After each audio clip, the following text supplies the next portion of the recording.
So you want to become a YouTuber, but you don't have the $3,000 budget for a fancy looking camera like this, and you think the $350 Canon Rebel camera that's on a Black Friday deal is just, it's not going to cut it for you.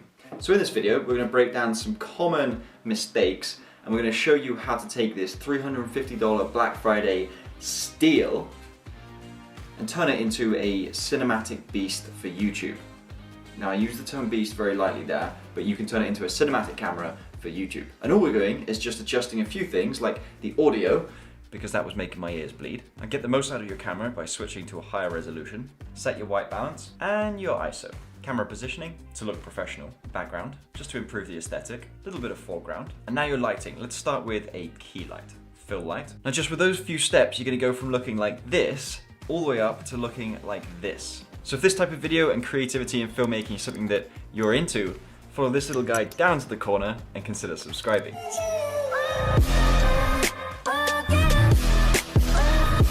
first thing we're going to do is switch from the onboard mic to something like a condenser mic.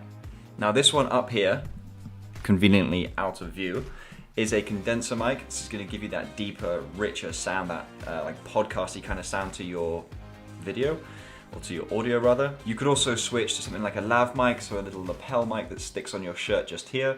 That's going to be your best, cheapest option. I'll leave a link to a $20 lav mic that I use. Just plug that into a recorder, you're good to go. Or you could use a shotgun mic. So most vloggers tend to have something like the Rode video mic, which is a shotgun mic, and that would again sit up here. So when we talk about mic placement, you're gonna place it just up and out of view. Whereas a lav mic, you can just stick on the side of your shirt, no one's gonna really notice it. Now I will say that if you're gonna be using a condenser mic or something like a shotgun mic, don't talk directly into it. Talk over the top or across it so you don't get those plosives, which is those B's and those P's that just sound horrendous. All right, so now you're happy with your audio because I couldn't let you guys go through this video with that bad audio. And the next step is to get rid of this horrible resolution and change up the camera settings to make this look just anything but as bad as it does right now. So let's start with changing the resolution. Currently, we're filming in 720p at 60 frames per second. The 60 frames per second doesn't matter too much for this type of video, but the 720p, ladies and gentlemen, it's 2019. We don't need to be filming on 4K, but we do need to be filming in 1080p. So let's switch that up right now. So now we're shooting on 1080 at 24 frames per second. Now the next biggest thing we need to work on is the white balance, because right now you see how I'm orange, I've got this really warm feel to me. That's actually not the aesthetic of this room. If anything, it's a cooler room because of the blues. We talk about cooler and warmer, cooler being more blue, warmer being more yellow. So let's change the white balance right now. So now I'm no longer looking like the sun from Teletubbies, or if I was on the cooler scale, I'm no longer looking like a Smurf. I'm looking, you know, like my normal pale skin tones. Now to get your white balance, you just need to make sure that you're shooting something that's completely white, like a piece of paper, my table, something that's completely white, so that your camera knows what's white.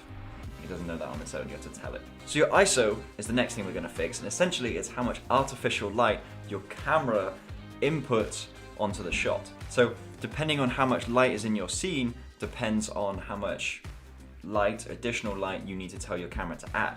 So right now we're pretty much on the max. So we're gonna drop this down to as low as we can to make it work for the video. So we're gonna drop that all the way down to 200. So now you notice that we're pretty much as dark as it can be in here. We need to change our shutter speed, bring that down, and also bring our aperture down as well to open up those rings. So I'm gonna change those immediately and then we'll talk to what they are. And now bring down the aperture to open up the lens and add some of that background blur. So let's backtrack a second and talk about ISO.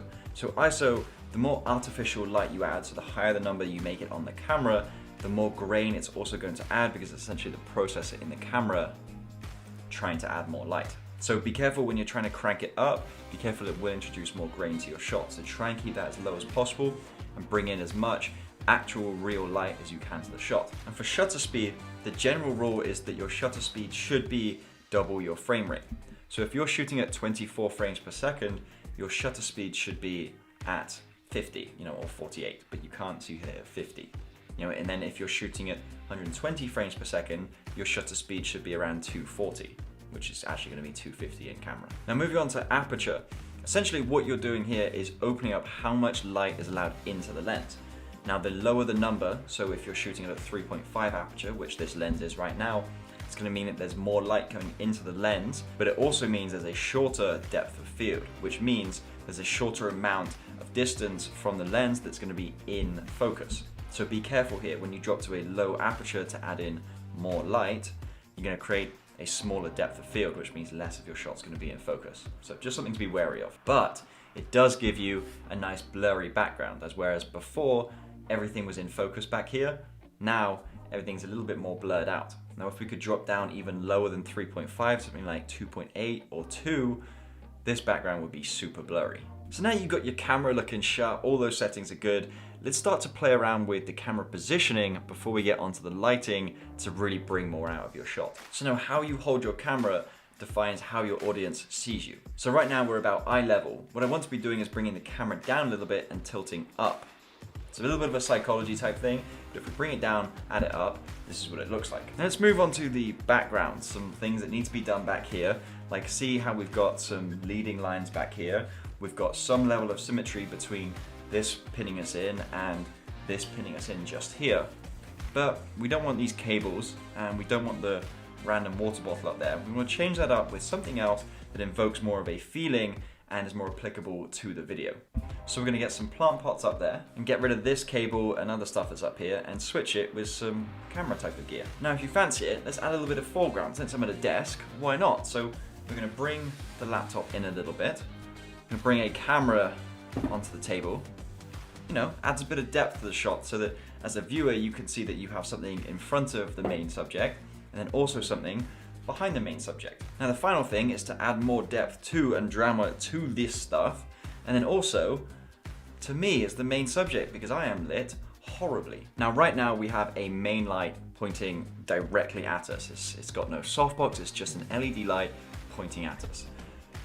It's not a good effect. So what we want to do is, rather than this camera being straight ahead, we need to bring it round to the right, pointing 45 degrees down at us and at 45 degrees from us. So let's reposition this bad boy. So normally I'd use the Aperture 120D, which with that price tag is not a beginner light.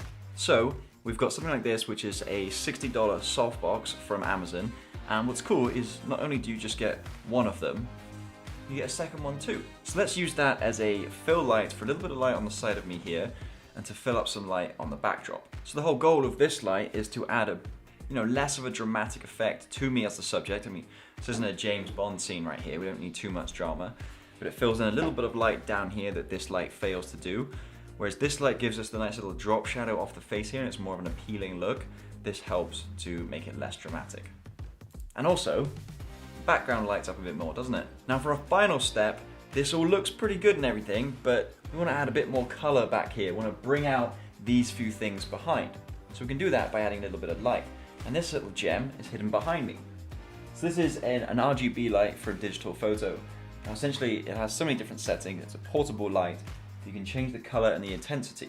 So we're going to go with a blue light pointing up here to kind of illuminate the backdrop, illuminate some of these things. We're going to get a nice shine off of these flower pots, these tin pots, and it's going to help reflect onto the items up here. In addition, I've got myself a nice little RGB strip that goes around the outside, so let's plug that in, and look how much more color we have. Not only does it add more color to the shot, but it brings out these items, which is exactly what you want. So there we have it. You've taken this 350 Black Friday steal and turned it from this into this with, a little bit of extra money, but that's only like $120 maximum. So I hope you enjoyed this video, and if you want more videos like this, please consider subscribing, again following this guy down into the corner.